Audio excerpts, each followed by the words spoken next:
Good morning. Enjoy my reading. I've knocked on the book for us. We're going to read as much as we can before the camera shuts off. You can look at spirit while I read and see what you feel about this. This is page 129 from Shadow Syndromes, the mild forms of major mental disorders that sabotage us. Okay, featuring proven treatments and strategies that can change your life by John J. Rady, MD, and Catherine Johnson, PhD. Okay, so open to page 129 in the book, and the story is Mary Ellen, the Mad Housewife, once more. Of course, even those mildly bipolar individuals who fully recognize their need for a soothing life will not necessarily be able to create one.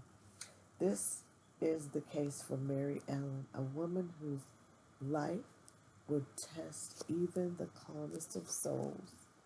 Mary Ellen is the full-time mother of two very difficult children, premature twins diagnosed by age 2 as having severe forms of attention deficit disorder, accompanied by learning disabilities. Both boys were aggressive towards their parents and towards each other. At age 6, they cannot have play dates because other parents will not allow their children to spend time with them. Mary Ellen has been told by professionals that whether or not they will be able to lead productive or independent lives as adults is an open question. For Mary Ellen and her husband, the chaos of living with their children, just the grinding, under tenting noise of living with them, combined with the uncertainty about their future, is a chronic environmental stressor of a minor disorder. Wow. Given her own unstable brain chemistry, Mary Ellen is not the person for this job. Prone to mood swings, she herself at risk of developing a full-blown bipolar disorder, a condition her psychiatrist has warned her that can appear at any point in a person's life. There is no, oh my goodness, this is so interesting, age at which people are safe, no age for which it is too late to become manic depressive. For Mary Ellen, these were danger signs early on. I think I had mildly manic episodes in college where I'd stay up all night and memorize whole books, entire books, and then write wonderful essays. I'd be wide awake. I didn't have to take drugs to stay awake the way all my friends did when they needed to pull an all-nighter. The deadline would just suddenly hit me out of the blue, and I'll be up all night, and I'd get A's on the exams and essays. I stayed up for. It was a weird way to go to school. The aftermath would be exhaustion, and I would get sick after finals, and the material was just in short-term memory. I'd forgot everything I learned. I think I had one truly hypnomatic episode when I was taking psychology or philosophy. I was having trouble in the course because I had tried to write papers that proved the existence of reality, that a chair actually existed in reality as a chair and not just a sense data. And I kept getting creamed on them. I was getting B's and C's. The professor told us there was no way to prove the existence of things. And this really unnerved me. It was a very upsetting idea. Finally, I got incredibly overloaded, and I remember walking home one night where I started having visual images in my head of books indefinitely stacked up in them huge piles. And I was thinking, that if I just kept going faster and faster, getting through all those books, I could see inside my head.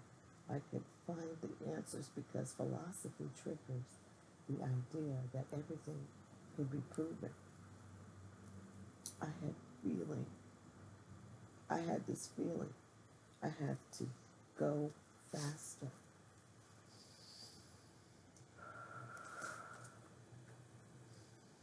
While an experience like this moment, like excuse me, while an experience like this is not mania, it is close enough.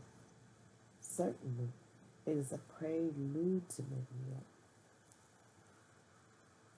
Mary Ellen was losing her felt connection to reality. She was experiencing mere hallucination, accompanied by an urgent need to do something that made sense only to her, to go faster, to churn through mile-high stacks of books, to go find the answers, to promote the reality, if that reality existed. And while it is one thing for a professor of philosophy to argue that the existence of reality cannot be logically proven, it is quite another, psychologically speaking, for a 19-year-old undergraduate to be gripped by an urgent need to do just that. A healthy person simply feels the reality of things, whether or not that reality can be proven by logic.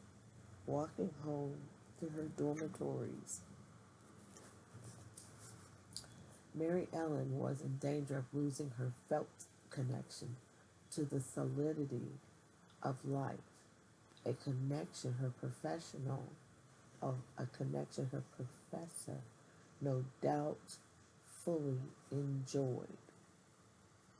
As we would expect, Mary Ellen suffered frequent mild lows as well as she had been a timid child, and she had grown up to become an anxious adult. She worried constantly and fell in love with a man whom she now believes, looking back, to have been a true, albeit undiagnosed, manic depressive. Her relationship with him, she says, was a roller coaster, and she lived in constant suspense over whether she was currently in or out of favor with the man who was the love of her life.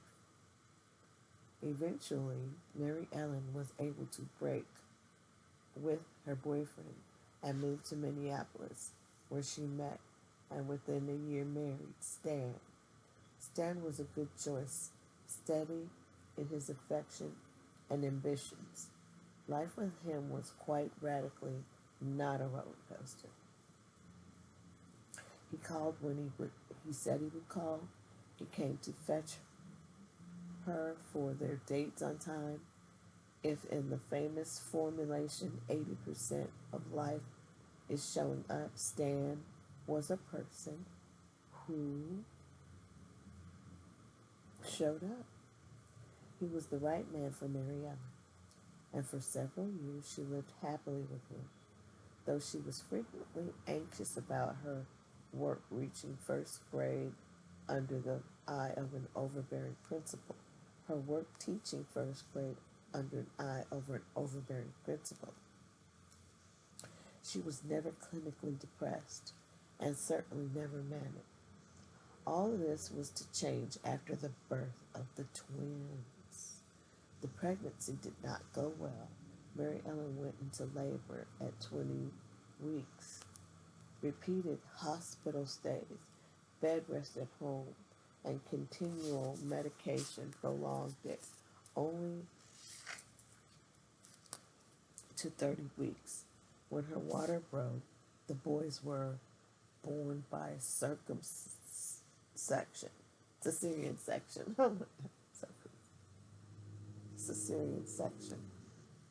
They were not in good health. Though neither suffered a intra- intracranial hemorrhage, a grave danger to micropremies like Jeremy and Joe, they